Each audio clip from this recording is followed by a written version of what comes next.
Hello loving guys, കിച്ചണിൽ കയറാത്ത ഹസ്ബൻഡാണോ? Tricks പറഞ്ഞു തരട്ടെ, നോട്ട് ചെയ്തോളൂ. ഏത് സിറ്റുവേഷനിലാണ് ഹസ്ബൻഡ് കിച്ചണിലൂടെ എൻ്റർ ആകുന്നത് എന്ന് ശ്രദ്ധിച്ചു നോക്കിക്കോളൂ. ഒരു ലവിങ് ആയിട്ടുള്ള സിറ്റുവേഷനിൽ ഹസ്ബൻഡിനോട് നിങ്ങൾക്ക് ഏതാ ഇഷ്ടം, ചായയാണോ കോഫിയാണോ ഉണ്ടാക്കാൻ പറയും. 2 മിനിറ്റ്സ് പരിപാടിയല്ലേ, ഉണ്ടായിക്കോളൂ. ഉണ്ടാക്കിയ ചായനെ നിങ്ങൾ മാത്രം കുടിച്ചു നോക്കൂ. നന്നായിട്ടില്ലെങ്കിൽ അതിനെ ഓൾട്ടർ ചെയ്തോളൂ. എന്നിട്ട് ആദ്യം നിങ്ങളുടെ മക്കൾക്ക് കൊണ്ടുപോയി കൊടുക്കുക. മക്കളെ കൊണ്ടുപോയി കൊടുത്തിട്ട് അച്ഛൻ ഉണ്ടാക്കിയതാണ്, നല്ല ടേസ്റ്റി ആയിട്ടുണ്ടെന്ന് പറഞ്ഞാൽ മാത്രം മതി. മക്കൾ പറയണ്ടാരോ, അച്ഛനാണ് എന്ന് പറഞ്ഞാൽ അങ്ങനെ ഒഴുകുക.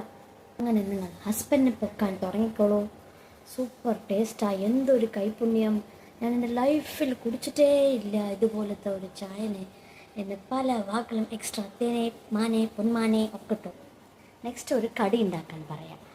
പക്കോട, ബജ്ജി, പഴംപൊരി, ഇതൊക്കെ സിമ്പിളല്ലേ, അതിൽ ട്രൈ ചെയ്യാനായിട്ട് വിടുക. നമ്മളും കൂടെ നിൽക്കണം. എന്നിട്ട് അച്ഛനുണ്ടാക്കിയതാണെന്ന് മക്കളോട് പറഞ്ഞാൽ മതി. പിന്നെ എന്താ, അപ്പോൾ ഹരം കൂടും. ഹരം ഒരുപാട് കൂടി കൂടുതൽ ഇൻട്രസ്റ്റ് വരും ഹസ്ബൻഡിന്. അപ്പോൾ അവർ തനിയെ കിച്ചണിൽ വന്ന് മക്കൾക്ക് വേണ്ടി ഉണ്ടാക്കാൻ സ്റ്റാർട്ട് ചെയ്യും. അങ്ങനെ നമ്മളും കിച്ചണിൽ നിന്ന് പതുക്കെ പതുക്കെ റിലീസാകും. ഹസ്ബൻഡ്മാർ യൂട്യൂബ് നോക്കി കുക്കിങ്സൊക്കെ പഠിക്കാൻ തുടങ്ങും. കുട്ടികൾക്ക് വേണ്ടി ഉണ്ടാക്കാൻ സ്റ്റാർട്ട് ചെയ്യും. ലൈഫ് ഹാപ്പിയാകും. പിന്നെ നമ്മൾ കുറച്ച് റിലീഫായില്ലേ. Thank you for watching.